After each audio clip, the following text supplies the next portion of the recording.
most serious threat to financial stability in the EU stems from the interplay. En Frankfurt, el gobernador del Banco Europeo Central, Jean-Claude Trichet, dijo: concurro en la opinión de que hay serias amenazas a la estabilidad de la Unión Europea y tenemos que lograr que este sistema bancario no se contagie de los efectos y que estos se vuelvan internacionales. Alerta del riesgo del contagio entre países por la deuda soberana. El presidente habló de riesgo sistémico, volvemos a las palabrejas. En la rueda de prensa tras la segunda reunión ordinaria de este nuevo organismo para vigilar la estabilidad del sistema financiero en Europa y alertar de riesgos, dijo: la interrelación entre la valoración de la solvencia de algunos deudores soberanos y financieros está en peligro. Asimismo, destacó que la posibilidad de contagio entre países e instituciones financieras es la mayor amenaza actualmente para la estabilidad europea. El banquero francés aseguró que el Consejo Europeo de Riesgo Sistémico, vaya palabreja, no discutió los acontecimientos específicos en Grecia. La amenaza más seria para la estabilidad financiera en la Unión Europea procede de la interrelación entre la vulnerabilidad de las finanzas públicas en ciertos Estados miembros y el sistema bancario, con efectos potenciales de contagio, oigan bien, en la Unión Europea y más allá. Andrea Ernia, que es el segundo titular, que veíamos aquí hablando en segundo lugar, enfatizaba el riesgo sistémico. Seguro que con esas palabrejas van a hacerle más tranquila la vida a los griegos. Roma. Silvio Berlusconi ante el Parlamento.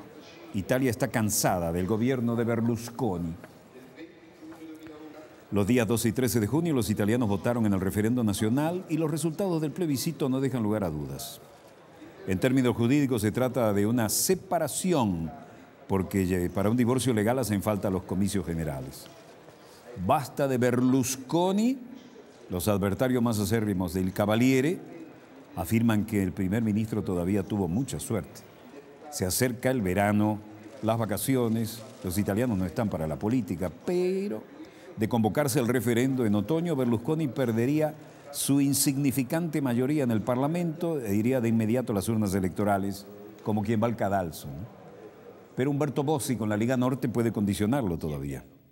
Los políticos más anti-Berlusconi, de los centristas, socialistas, izquierdistas, ultraizquierdistas y demás, insisten en la inmediata destitución del gabinete. Según afirman, el plebiscito ya puso todo de manifiesto y no tiene ningún sentido esperar a elecciones en el 2013. Voglio però fortissimamente. Déjenme ser muy claro, no quiero estar de primer ministro para siempre, no quiero ser el líder de vitalicio de la centroderecha. Puedo asegurarles a ustedes que los trabajos se crean con gran sacrificio, un enorme sacrificio. Quiero fuertemente dejar a Italia con un legado político de mi parte, y inspirado en la europea, Partido Popular Europeo, un partido fuerte, transparente, democrático, que sea la avanzada de un país con democracia y libertad.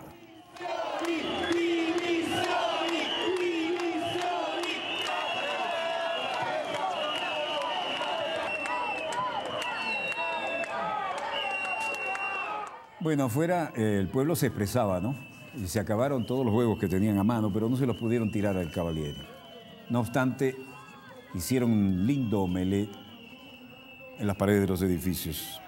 No está mejor Charcos, y ya se los mostraremos por qué.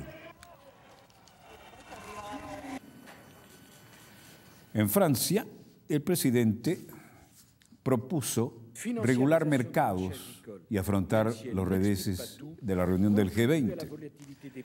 La especulación financiera está subrayando la crisis de los bienes de la agricultura. Y esto no explica todo. Hay volatilidad de los precios de la comida, inseguridad.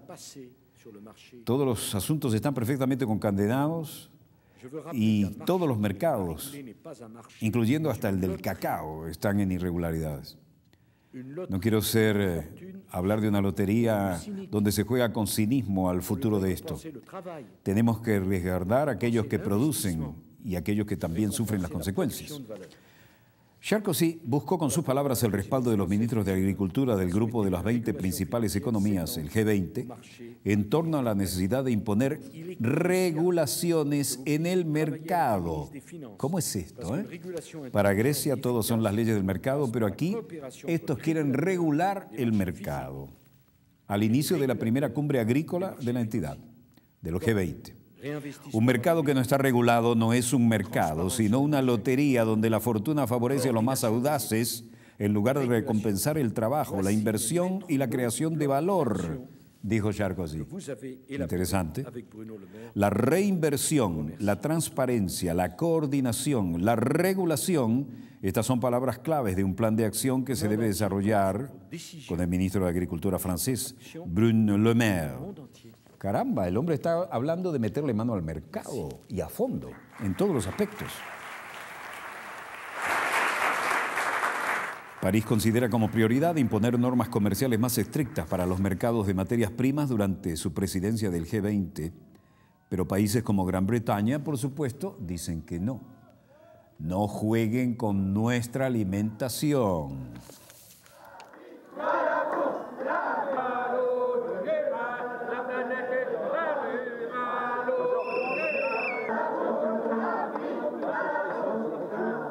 No jueguen con nuestra comida. Esa fue la respuesta. Los granjeros profesionales de Brasil, Adriano Campolina, dice, por un comercio igualitario. The food in the world has doubled the price over the last 12 months, and it's about time to take action. Este hombre de Brasil, granjero, dice, estamos muy preocupados por el precio de la comida y del agua. Se ha duplicado en 12 meses. Hay que tomar acciones. Estamos viendo un récord. El G20 tiene que tomar cuidado de estos temas. El G8 también.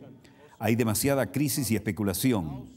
Y esto, sumado a los combustibles del agro, han creado un sistema donde las reservas efectivas para proteger a la gente del hambre no las veo claras. Jean-Paul, un granjero, dice, estamos afuera del negocio, estamos hartos de esto y de los biocombustibles. Queremos un desarrollo a escala humana y queremos seguir trabajando en el campo y poder vivir del campo sanamente. Bueno, el primer ministro Christine Lagarde tiene muchas cosas de las que hablar en su agenda en la visita a Washington. Está confiada de su candidatura ante el Fondo Monetario Internacional. Bueno, no es nada primer ministro, el ministro de Finanzas, ¿no? Otra, está imparable. Es la candidata en campaña, recorriendo gobierno tras gobierno. Ahora en Washington otra vez. Lagarde se hallaba en la sede del Fondo Monetario Internacional para encuentros bilaterales. Mantendrá audiencia con los 24 miembros del Consejo de Administración, quienes nombrarán al sucesor de Dominique Strauss-Kahn, que sigue aclarando, uy, miren quién viene aquí, Bernanke, el críptico Bernanke. Creemos que el crecimiento va a encontrar su pico máximo por el 2012, pero también habrá un enlentecimiento del paso, como hemos anticipado en abril. No tenemos una lectura precisa de este enlentecimiento de la economía o si va a haber un crecimiento sostenido. En fin, Bernanke zanja la compra de bonos en Estados Unidos pese a la débil recuperación. Reconoció que el moderado ritmo de recuperación económica en Estados Unidos es menor de lo esperado. Ahora dice moderado, ¿no? Pero unos días atrás dijo, nos estamos recuperando con una lentitud desesperante. Pero él siempre tiene cara de póker, ¿no? Sin embargo, confirmó que finalizará el programa de recompra de bonos del Tesoro a finales de mes, tal como ya había anunciado, para impulsar la recuperación económica en marcha y asegurar que la inflación no se sale de control. La Banca Federal mantuvo el tipo de interés de referencia en 0%, entre el 0% y el 0,25%, no puede ir más abajo, ¿no? Los tipos de interés seguirán en esos niveles excepcionalmente bajos, dijo, por un periodo extenso de tiempo. Es decir, ya no le quedan más cartas en el mazo y va a tener que mantener eso tocando fondo. Bernanke añadió, al término de la reunión de 2 días del Comité de Mercado Abierto, que la inflación ha repuntado aunque reiteró que las expectativas de precios a largo plazo permanecen estables y atribuyó el repunte a los precios a largo plazo que permanecen estables. Lo único bueno que dijo, no dijo nada nuevo, no se comprometió en nada y no tiene, al parecer, nada más en el mazo a dónde irse.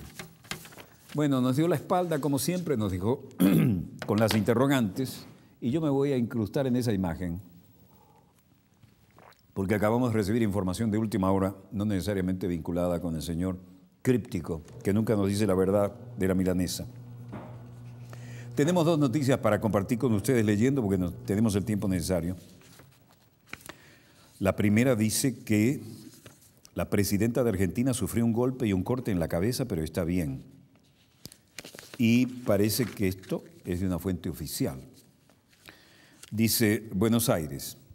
La presidenta argentina Cristina Kirchner sufrió un pequeño corte en su cuero cabelludo al golpearse con una reja al término de un acto este miércoles y se le realizó una tomografía con resultado normal, informó el vocero presidencial. En el día de la fecha, la presidenta sufrió un accidente al golpearse con una reja de seguridad que le ocasionó un pequeño corte y un hematoma en el cuero cabelludo. Dijo un comunicado de prensa que el vocero leyó en la puerta del sanatorio privado de Buenos Aires, donde la primera mandataria ya había partido.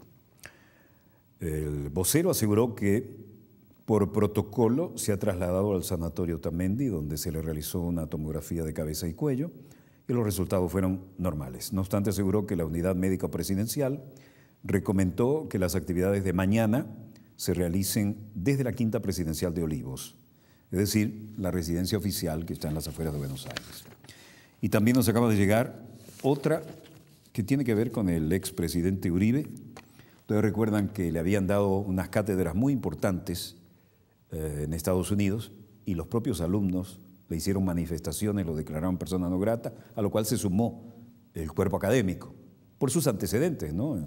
Los temas que todavía no han quedado claros sobre la violación de los derechos humanos a escala planetaria durante su mandato en Colombia. Ahora esta nos llega de Francia y dice Jürgen Klute, diputado europeo alemán y miembro de la Asamblea Parlamentaria Eurolat, fue el promotor de una carta de protesta contra el nombramiento de Uribe en Francia, firmada por más de 30 diputados europeos y franceses, y declara, comillas, y leo textualmente, nos felicitamos de esta noticia y esperamos que Uribe sea declarado persona non grata en todas las instituciones de educación, cierre de comillas, y prosigue. La presidencia de Uribe del 2002 al 2010 se caracterizó por graves violaciones de derechos humanos y está en acusación en este mismo momento en Colombia. Esperamos que responda de sus actos frente a las víctimas. Para nosotros es impensable que un personaje con ese pasado pueda recibir una tribuna para enseñar aquí o en cualquier parte del mundo, cierre de comillas. Firmado Jürgen Klute, diputado europeo alemán y miembro de la Asamblea Parlamentaria Eurolat, y es el promotor de esta carta de protesta contra el nombramiento de Uribe en Francia, firmado por más de 30 diputados europeos y franceses. Como se ve, la fama lo precede. Volveremos mañana, Dios mediante, cuando nuestra querida, contaminada y única nave espacial haya dado otra vuelta sobre su eje imaginario y estemos aquí, donde quiera que se encuentren de ese lado del receptor, para compartir con ustedes la pequeña gran historia de las próximas 24 horas. A nombre del equipo Dossier, les habló Walter Martínez. Disponga usted de las cámaras, señor director.